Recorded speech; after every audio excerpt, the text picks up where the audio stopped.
What I'm going to do today is, over the next 45 minutes or so, present to you an overview of the law in Michigan and nationally on end-of-life decision-making. And then we'll use the subsequent sessions to delve into many of the topics that we'll be hitting on a little today. One session has to do with religion. One session has to do with advance directives, medical durable powers of attorney.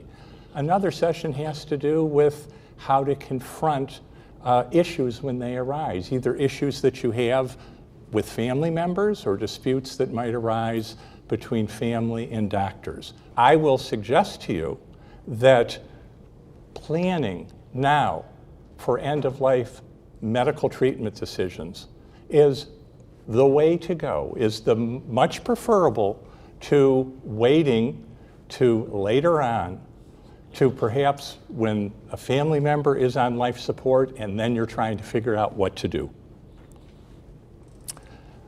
When you think about it, we are a society that plans for everything.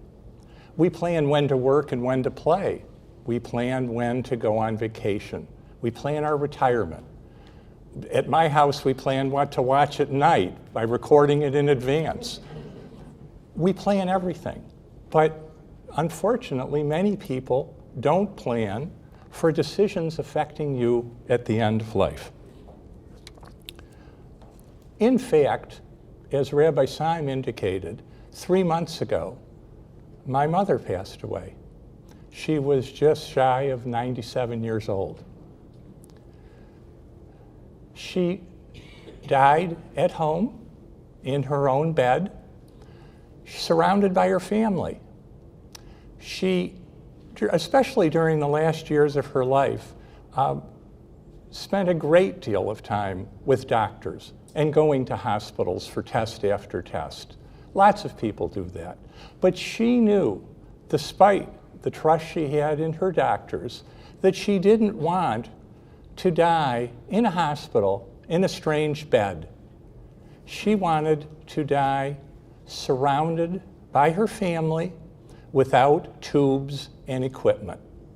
And that's just what happened. And as her patient advocate, it was my responsibility to make sure that that's what happened. We're going to discuss today then how you can plan for yourself and with a patient advocate to make sure that what you want at the end of your life or at the end of the life of a family member can be implemented. You can decide your own medical treatment, and so that we're clear about definitions here, when I use the term end-of-life decision-making, I am talking about withholding or withdrawing medical treatment, even if doing so will likely result in death.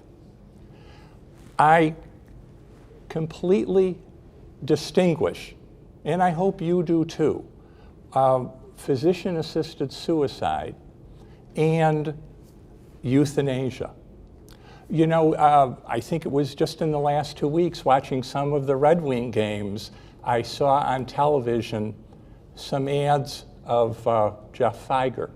He's got a whole new set of ads on TV now, and some of them bring Dr. Kevorkian right back into center stage. There is a better way to do things, and for purposes of this program, when I deal with end-of-life decision-making treatment issues, I'm talking about withdrawing life support or forgoing life support, but not taking that extra step, which has nothing to do with death with dignity. I want to digress for a minute and take you back to perhaps high school civics. You remember at some point probably learning about the sources of your rights.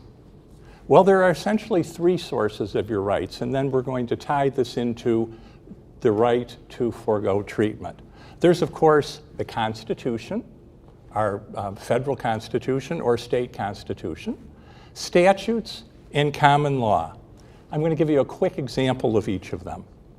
Here's the 14th Amendment to the United States Constitution. This is perhaps the single statute, the single constitutional provision that has been most important in the last 70 years in our country. The Due Process Clause and the Equal Protection Clause have been relied on by the U.S. Supreme Court in all sorts of decisions that you would recognize. Desegregation, the right to an abortion, the presidential election of 2000, and in fact, yesterday, the argument over same-sex marriages focused on the Equal Protection Clause. So that is one source of our rights. And a little later today, I will talk with you about the first right-to-die decision that ever made it to the U.S. Supreme Court, the Cruzan case, which relied on the 14th Amendment. Here is an example of a Michigan statute, the Michigan Patient Bill of Rights. And you can see that the document says that patients have the right to refuse treatment or to be informed of the consequences of refusal. That's a statutory right that we have in Michigan, and we'll come back to that in a moment. The final source of our rights is the common law. That's that system of deciding cases that was brought from England to our country. And you'll find as we go along now that the way that the case law in this country developed in the area of end-of-life decision-making was based on precedent. The way the case law developed in the United States pretty much had to do with baby steps first, competent folks going to court trying to stop their own medical treatment when the hospital or nursing home that they were in refused to do so. The interesting phenomenon, though, is that the very first case in our country did not result from a case brought by a competent patient, but by an individual who could not state her wishes. What was the first most famous case that ever came down in the right-to-die field? Anybody know? The Quinlan case, Karen Quinlan in New Jersey, 1976.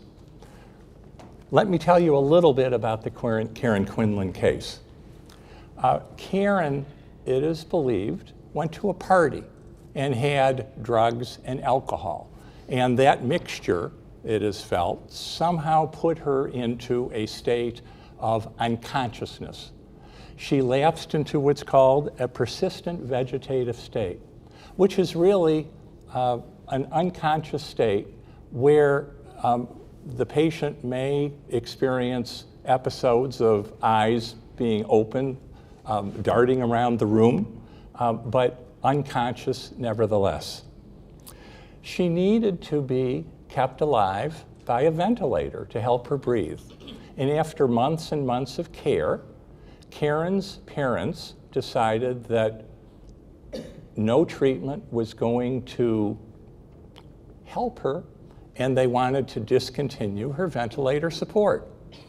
However, the hospital she was in declined to permit her to do that, to permit them to do that. And accordingly, they filed a petition in court in New Jersey. And the case went through the New Jersey courts and ultimately ended up in the New Jersey Supreme Court. So here was the first right-to-die case, and the court had to decide what to do with this situation. Well, you had this patient who was kept alive on machine, who was permanently unconscious, who couldn't speak for herself, and the question is, did her parents have the right to make the decision for her? Well, the New Jersey Supreme Court ultimately concluded that Karen had a right to have decisions made by her, and since she could not make the decisions herself, she had the right to have decisions made for her. Statements that the New Jersey Supreme Court made are so profound and so appropriate that I want to just read a couple of them to you. As you can see, the New Jersey Supreme Court said that Karen's family seeks authorization to abandon specialized technological procedures which can only maintain a body, having no potential for resumption or continuance of other than a vegetative existence. So the court recognized that we were in a brave new world. We were in a world where Karen could be kept alive on machines without any real meaningful existence herself.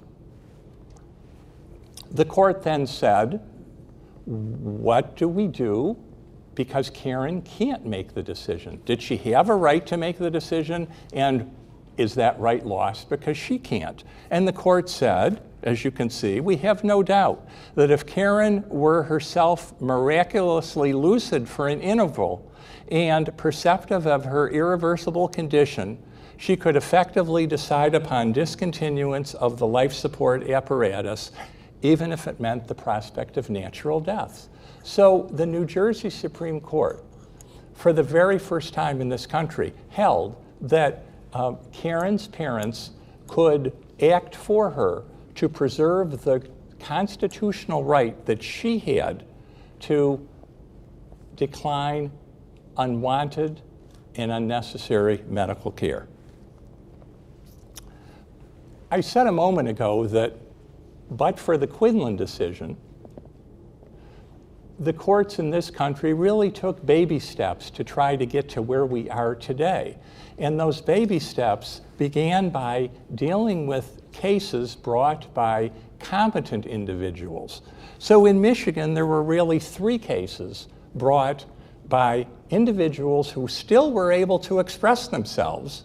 They didn't need anyone to act for them, but they needed help discontinuing treatment. So in the 1980s, there were 3. The Blodgett case, which was in Ann Arbor, and that involved an individual who was in a boating accident and who severed his spinal cord near the base of his skull, and he couldn't do anything for himself, and he got to the point where he did not want to be maintained artificially. He didn't want a ventilator, he didn't want a feeding tube, he wanted to decline that treatment. And the court said, you have the right to do that. That is your right. The second case was in Oakland County, an individual, Clifford Cullum, who had Lou Gehrig's disease, ALS. And he too had deteriorated to the point where he had to be supported artificially, and he didn't want that to continue. And Judge David Breck in Pontiac ruled that he had the absolute right to make a termination of treatment decision for himself. By the time the Rivlin case arose in the late 1980s, that too was filed in Oakland County Circuit Court. And David Rivlin, who had also in a water accident had become a quadriplegic and had sought to terminate care. Judge Hilda Gage in Pontiac basically just dismissed the case and said there's no controversy here anymore. This individual has the right to do what he wants. There isn't anything for the court to decide. So in the 80s, that principle that competent people have the right to make decisions for themselves became clear and widely accepted by the courts throughout the country, not just in Michigan, nationally. The question is whether in this country a clearly competent patient has the absolute right to make a decision for himself, whether that would be disputed anywhere. Literally, I will say to you, the patient has the absolute right. There might be some instances, particularly involving women who are pregnant, where a withdrawal of treatment decision might be contested and the contest might be upheld by the courts if danger or injury or death would result to the fetus. Other than that, competent patients have the right to decide for themselves. So courts struggled with what to do when a patient could no longer express himself or herself. Who could act for that patient and what sorts of standards would be applied? Well, the courts developed actually two ways of looking at it. One standard is called the substituted judgment standard. And by that, it simply means that the court was going to permit an individual to step into the shoes of the patient and offer evidence to the court to show what the patient really would want. That could be proved by a patient's prior statements to that individual or others. That could be proved by a writing. And we'll certainly get into the issue of advance directives later today and in other sessions. You ought to have it writing. But this substituted judgment standard was one way that courts would decide how a patient would decide for himself or herself. The question posed here is who decides whether the patient is competent? That would be up to the court, typically the probate court. I'm involved in a dispute right now in Oakland County Probate Court where my client, the spouse, says that her husband is competent and wants to decide what treatment he wants, and other family members say, no, he's not. It's up to the court to decide. The court is employing experts to evaluate the patient and determine whether he's competent. The other standard is the best interest standard. That is a court looking at the circumstances of the patient and trying to determine what is in the patient's best interest. For example, patients who are minors, such as Joelle Rosebush, and we'll get to that in a moment, really, in the view of the law, wouldn't have had the opportunity to express her wishes in any event because she was a minor. So the court would be hard-pressed to look at a substituted judgment decision on Joelle's behalf, on a minor's behalf. And the court would instead look at the best interest of the patient. So now I'd like to talk about three cases, two of which I personally litigated, and the one in the middle, the Cruzan case, was a case that went to the United States Supreme Court. The first case was Joelle Rosebush. That took place in the late 1980s, right here in Oakland County. Some of you probably remember that case. I know some people in my family know it because I was involved in that case for months and months. Joelle Rosebush was 12 years old at the time she was hit by a car. She was crossing the street in Lapeer to board a school bus, and she was hit head-on by a car going 70 miles an hour, and she didn't have a chance. She arrested at the scene. The cardiac arrest caused a lack of oxygen to her brain, and that ultimately rendered her in a persistent vegetative state. That same term we talked about before, the unconscious state, sometimes with eyes open. And by the way, for those of you who remember the Shivo case a few years ago that really garnered national attention, there again, if you remember, the patient was in a persistent vegetative state, or so her husband claimed. Others asserted that she was not unconscious, that she could follow objects around the room, that she could act volitionally, and ultimately the courts concluded that she was permanently unconscious. And when her autopsy was performed, the results substantiated her husband's position in the case. So let's return to Joelle. I never knew her before her accident.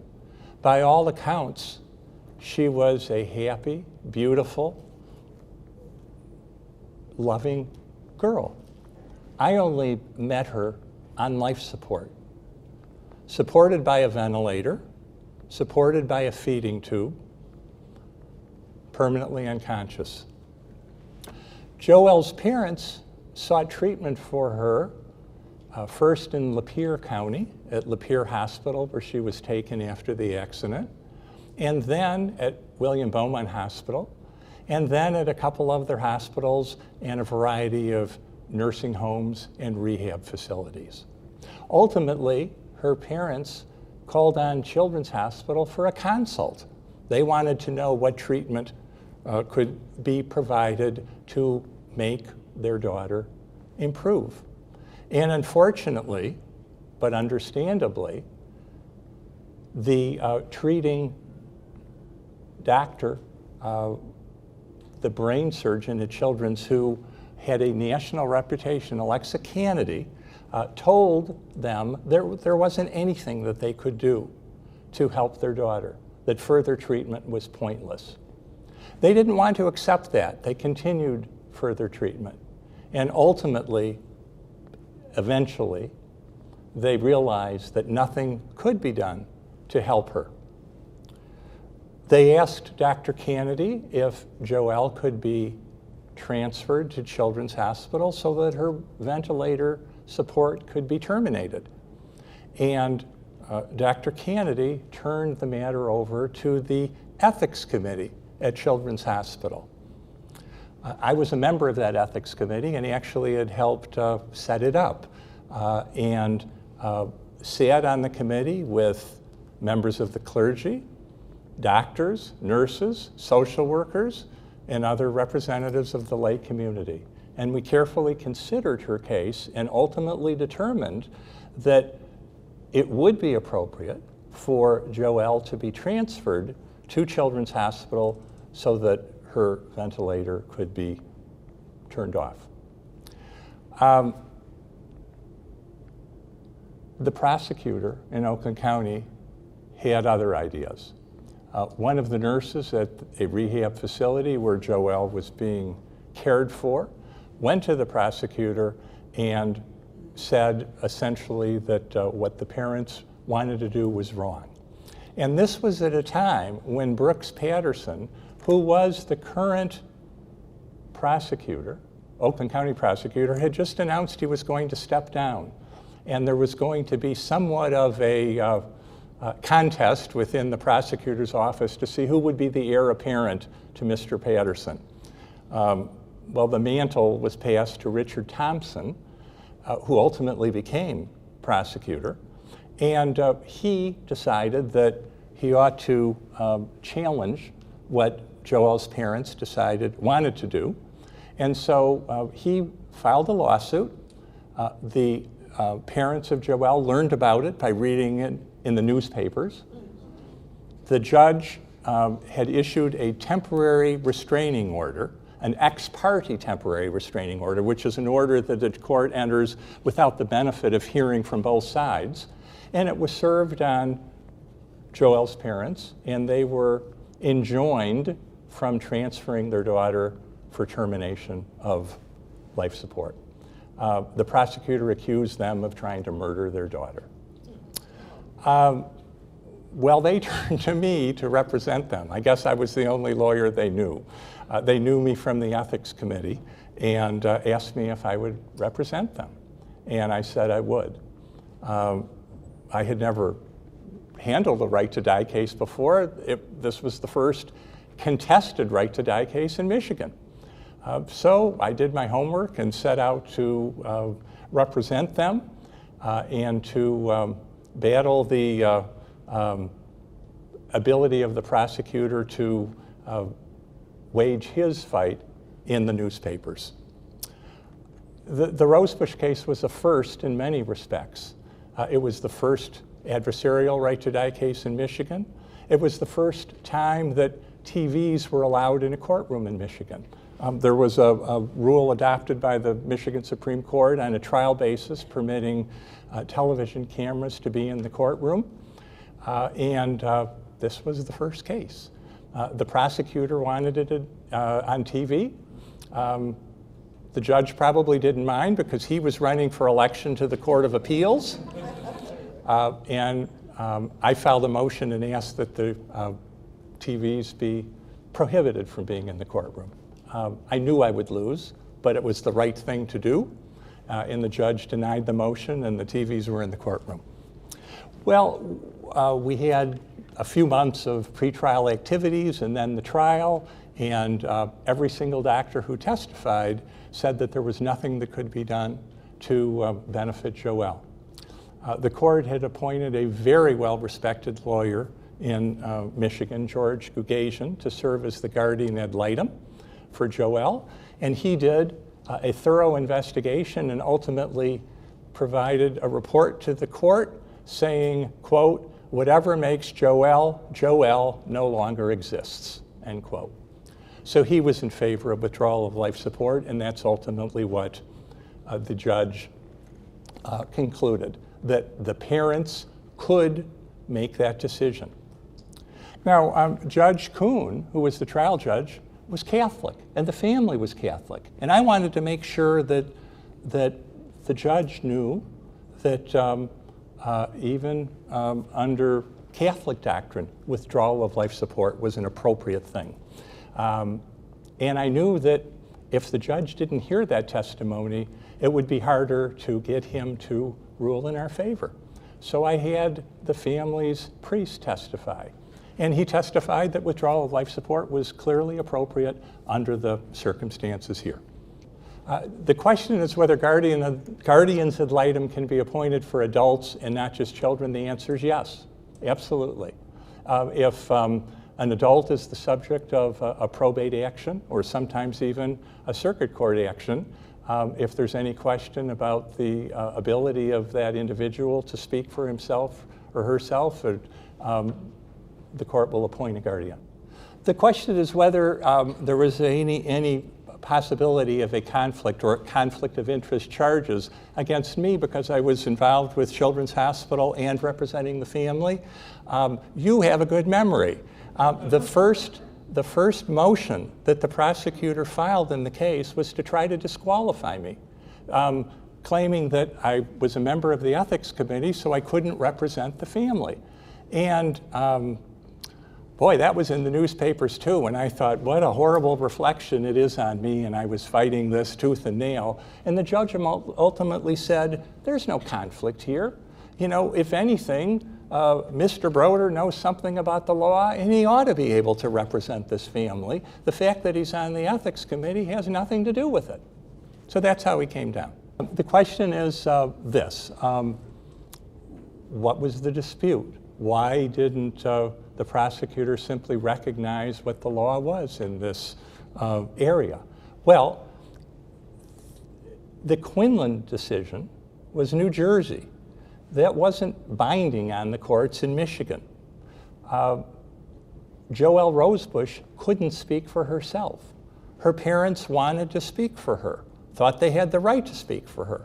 And the prosecutor simply took the position that parents should not be able to make that kind of decision for their child, and the facts of the Rosebush case didn't warrant the parents making such a decision because the prosecutor argued the patient wasn't unconscious.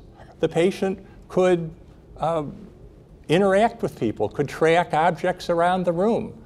And as a matter of fact, one of the nurses testified that when she changed Joelle's diapers, Joelle raised her legs, you know, out of an indication of modesty. This from a patient who was a quadriplegic. It didn't make any sense, but that was their position. After the court decision, the prosecutor decided to appeal for precedential reasons. But an agreement was worked out that permitted Joelle's parents to withdraw life support before the appeal was filed. After his decision, the judge had dissolved the injunction, so Joelle's parents were free to have her taken to Children's Hospital. Life support was withdrawn, then the prosecutor filed his appeal. At that point in time, while the appeal was pending, the Cruzan decision was decided. Nancy Cruzan was catastrophically injured in an auto accident. She was an adult, but same general sort of facts. There was a cardiac arrest, permanent unconsciousness, and after a period of time, her parents also sought to terminate the ventilator support based on their daughter's previously expressed statements, based upon her lifestyle, that she was an active, vivacious woman who would not want to be maintained on machines and with tubes for the rest of her existence. The Missouri Supreme Court had actually ruled against the Cruzans because they had concluded that Nancy Cruzan's parents hadn't brought to the court clear and convincing evidence of Nancy's wishes. She hadn't signed a living will or a medical durable power of attorney, nothing in writing. So there was a real question as to what her wishes were. And ultimately, the Missouri Supreme Court sided with the government on that score. The case went to the United States Supreme Court, and I have 3 quotes from the case, and I'm really not going to read all of them here due to time constraints, but you can see that the U.S. Supreme Court said, number 1, this is the first time we've ever squarely been presented with the right to die case. Number 2, the court recognized that a competent person has a constitutionally protected liberty interest in refusing unwanted medical treatment, and that that right extends to the withdrawal of nutrition and hydration, food and water. The Supreme Court, however, did not rule in favor of Nancy and her parents. Instead, the court said, all of those constitutional protections that we've talked about for competent people apply for incompetent people, but the states have the right to interpose their own rules and regulations, their own evidentiary standards to determine whether sufficient evidence of the patient's wishes has been proved. So it said the state of Missouri determined that clear and convincing evidence of her wishes did not exist, therefore we will not disturb that decision. It permitted each state, Michigan for example, to craft their own laws in this area. And by the way, sometime after the U.S. Supreme Court decision in that case, Nancy Cruzan's parents went back to the Missouri courts with some additional evidence that they found as to her wishes. The probate court then determined that clear and convincing evidence had been established, and they were permitted to withdraw her ventilator support. After the Cruzan decision, that old Rosebush case that had been on appeal was decided by our Court of Appeals, and our Court of Appeals determined that the right to withhold life-sustaining treatment in Michigan can be found under the common law of the state. The Court of Appeals said we don't need to determine whether there's a constitutional right or a statutory right. We find that there was a common law right in Michigan for people to accept treatment or decline treatment as they wish, and that the right of a patient to decline treatment can be exercised by a surrogate. The last case to talk about, I'll do so quickly, is the Michael Martin case. That one followed the Rosebush case. Mary Martin, Michael's wife, had learned all about the Rosebush case and called me.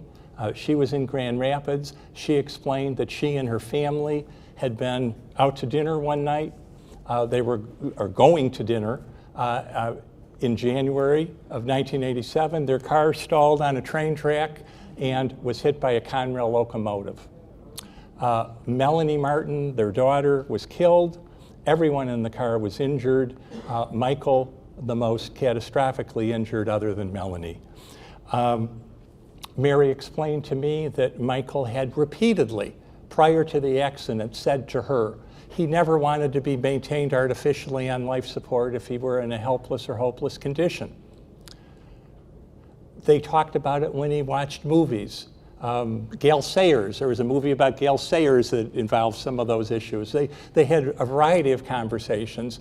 He also talked about it when he went into the hospital for a minor surgery. He hated doctors, he hated hospitals, he didn't want to be maintained artificially. She wanted to withdraw life support. Unfortunately, Michael's mother and sister opposed.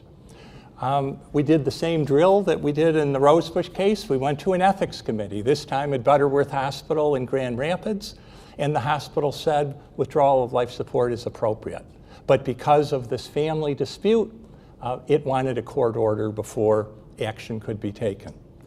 I should say to you that Michael was not the type of person to put his wishes in writing. Indeed, the accident occurred 4 years before we even had a statute in Michigan that permits us to put our wishes in writing, called the Medical Durable Power of Attorney statute. And so we litigated. And we were in the courts for years. The trial court first ruled against us. We appealed. The Court of Appeals reversed, sent it back for a new trial. The trial court ruled in favor of us. The Court of Appeals agreed, and then it went to the Michigan Supreme Court.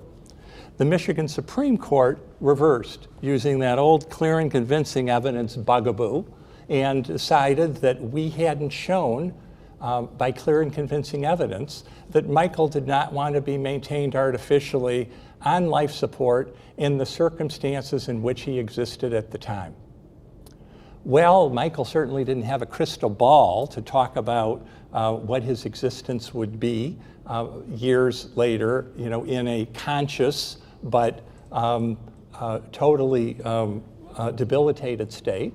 In fact, and it needs to be said, Michael was conscious, but his brain injuries were such that he could not perform any basic human function. He couldn't talk, he couldn't eat, he couldn't bathe himself, he couldn't walk, he couldn't do anything on his own. And he had said to his wife, if you ever make me live that way, quote, I will haunt you as long as you live, end quote. So the Michigan Supreme Court ruled against us.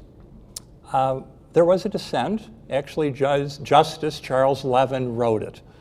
And it was a stinging dissent. And I'm told, not in the opinion, but outside of the opinion, he said that this was the worst decision of the Michigan Supreme Court since he had been on the bench. But there it was.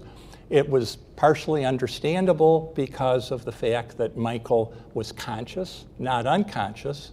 And it was more understandable because a year before the Martin decision in 1995, the Michigan Supreme Court was dealing with Dr. Kevorkian and trying to decide what the heck to do with him.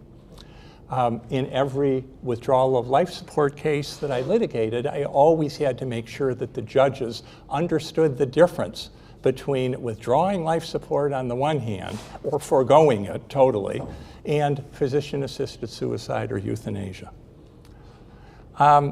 This is the Michigan Supreme Court. In the absence of clear and convincing evidence of the conscious, incapacitated individual's pre-injury statement expressing his desire to refuse life-sustaining medical treatment under the present circumstances, courts will not authorize the removal of life-sustaining treatment. Michael eventually succumbed to pneumonia. On his tombstone, Mary put 3 dates. The date he was born, the date of his accident when she considered he died, and the date 14 years later that he actually passed away from pneumonia. What are the implications of Rosebush and Martin? In interest of time, I'm going to be quick. The implications are you better put your wishes in writing. Certainly, to the extent Rosebush remains good law, and that applies to minors or what I would call never competent patients, perhaps adults who for some reason of disability could never express themselves, the court will probably use a best interest standard. But for anyone who, like us here, at some point in time were conscious and competent and able to express our wishes, at least according to the Michigan Supreme Court, you better have clear and convincing evidence of what your wishes are, or else you run the risk of not having those wishes followed. In closing, I will tell you that in the 1990s, Michigan has passed 3 statutes that you should be aware of. First of all, the Medical Durable Power of Attorney statute. That's the one that deals with what we call advance directives. Some people use the term living wills. The correct term for Michigan is a medical durable power of attorney. In fact, Michigan is one of 3 states in this country that does not explicitly recognize living wills. I deal with clients all the time from their advance directives, and I have incorporated into mine and into the one that I use for my clients what I learned from Rosebush and Martin and clear and convincing evidence and all of those things. And I think our 4th session during the series is going to be devoted to what should be in a good advance directive. There's a Michigan Dignified Death Act passed in 1996 that requires doctors who are treating what I'll call terminal illnesses to advise patients of their palliative care option and their right to refuse treatment and their right to designate a patient advocate, as I was for my mother. It also permits doctors to prescribe pain medication so that pain can be controlled even if the medication hastens one's death. The test is, what does the doctor intend? And there's a phrase called double effect, which means that a pain medication might have the effect of hastening death, but that double effect does not make the doctor unable to prescribe that medication. If the doctor's intent is to alleviate pain, the doctor is free to prescribe it, and hopefully people will be more confident given the ability of skilled doctors to treat patients in ways that alleviate their pain, that they don't need to turn to physician-assisted suicide or euthanasia. Also, finally, there's the Do Not Resuscitate Procedures Act in Michigan that permits us to sign a DNR order either inside a hospital or outside a hospital, also to wear Do Not Resuscitate bracelets so that if you're in a situation where EMS is called, they won't come, take you to the hospital, crack open your ribs, and try to resuscitate you. In closing, let me say to you that computers and technology are good. Certainly they're good, but they don't need to take over our lives and our existence. We need to be able to know the difference between a meaningful existence and one that is not meaningful, one that's supported by machinery. You have the right to make that decision. I hope you plan to make that decision in an appropriate way that's right for you, and future sessions will delve into those subjects to help you make the right decision. Thank you.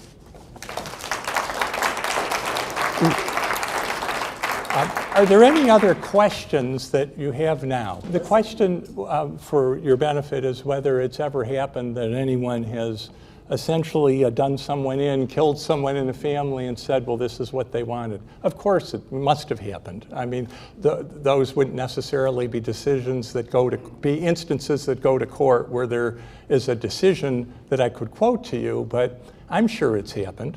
All sorts of things occur, but the fact that that kind of aberrant behavior might occur doesn't mean that we should throw out everything else that we know to be right. The question, great question, is what about life insurance policies? Are there provisions that are implicated in the event of a suicide, or I assume withdrawal of treatment being tantamount to a suicide? Well, there are 2 issues with life insurance policies. When you first obtain a life insurance policy, at least everyone I've seen has a provision that says if you commit suicide within 2 years of the time you get the policy's void. The company will send you your money back or send it to your estate and won't have to pay. I think your question is really aimed at whether or not someone who decides to forego or withdraw treatment is still entitled to life insurance? And can the insurance company say the person essentially committed suicide and isn't entitled to benefits? The answer is absolutely not. In fact, the Michigan Durable Power of Attorney statute specifically has a provision that says life insurance companies cannot take that position. The question is, what about if you're in a nursing home and the nursing home has a policy that says it will not permit life support to be withdrawn, even though there's a medical durable power of attorney, even though the patient's wishes aren't contested? The home simply has a policy against it. Well, I'm aware of many nursing homes having that sort of policy, and usually when that is implicated, I'll tell my clients, you have two choices. You can go to court and try to force the nursing home to abide by your decision. And if you remember, we had that patient bill of rights. We could argue that requires a nursing home to act in accordance with your wishes, but I don't recommend that my clients do that. I tell them, transfer the patient somewhere else, take the patient home, but to file a lawsuit and spend all the money and all the time and all of the heartache trying to force a nursing home to act in compliance with your wishes simply isn't worth it. The question is, well, why would nursing homes have that sort of role? Why would they have a policy that prohibits life support from being withdrawn within its walls? Well, either because they have concerns about legal liability, or perhaps they have concerns about morale within the facility, whether as a matter of public relations it's a good thing to do. I'm sure there are other reasons too, but those are the ones that come to mind. So the question is, if you are incompetent, can somebody prevent you from getting medication to relieve pain and hasten your death? Well, they certainly can try. I mean, the question is, who is going to act for that incompetent person? If you have an advance directive that appoints someone to act for you, and it's someone you trust, and it's someone with whom you've had a thorough discussion about your wishes, hopefully that individual will honor your wishes and will act accordingly. The system isn't foolproof. If there's that person who's designated to act isn't acting in accordance with your wishes and someone else knows that you wanted something different, that individual can go to court and can ask for a different advocate to be appointed. As I understand it, this gentleman is asking essentially what happens if circumstances change along the way. Let's say a patient's condition deteriorates so that he is in a persistent vegetative state when he wasn't originally, and that resuscitation no longer is appropriate. Well, if the person's incompetent, he or she can't at that point change the medical durable power of attorney, because that can only be executed by a competent individual. But the spokesperson, the patient advocate, still can make appropriate decisions for the individual. In the document I use for my clients, it's not only specific, but it's very broad. And it says, if I am in a hopeless or helpless condition, I want my advocate to be able to make a whole litany of decisions, including a DNR order, including withdrawal of food and water, all of those things. So a good advance directive would cover it. The question is, when you go to the hospital, the doctors don't know immediately upon seeing you, or might not know immediately upon seeing you, what your condition is, what your prognosis is. There's got to be a period of time when you are evaluated, when tests are performed. if a client came to me or a family member and said that, the patient just went into the hospital and life support should be withdrawn immediately, I would really question that. I would say, well, what is the prognosis? Has testing been done? Has a thorough evaluation been done so that we know what the circumstances are? Has enough time passed so that we know the patient isn't going to improve? Advanced directives are not intended to trump sound medical practice. If sound medical practice requires a doctor to do some tests to determine what the patient's true condition is and prognosis is, I can certainly see a doctor or a hospital saying that a patient advocate who appeared on the scene and required that nothing be done whatsoever, even if a prognosis hadn't been determined, to be acting irrationally and not necessarily in the patient's best interest.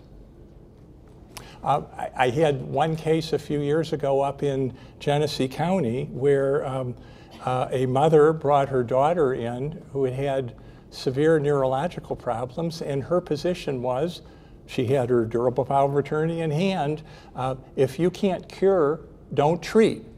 And the hospital had to try to determine what was wrong with the patient and whether treatment was appropriate. And they did so, and they sent the patient home eventually. And then the mother and daughter filed a lawsuit against the hospital for failing to comply with the advanced directive. And the jury in that case awarded $16 million against the hospital.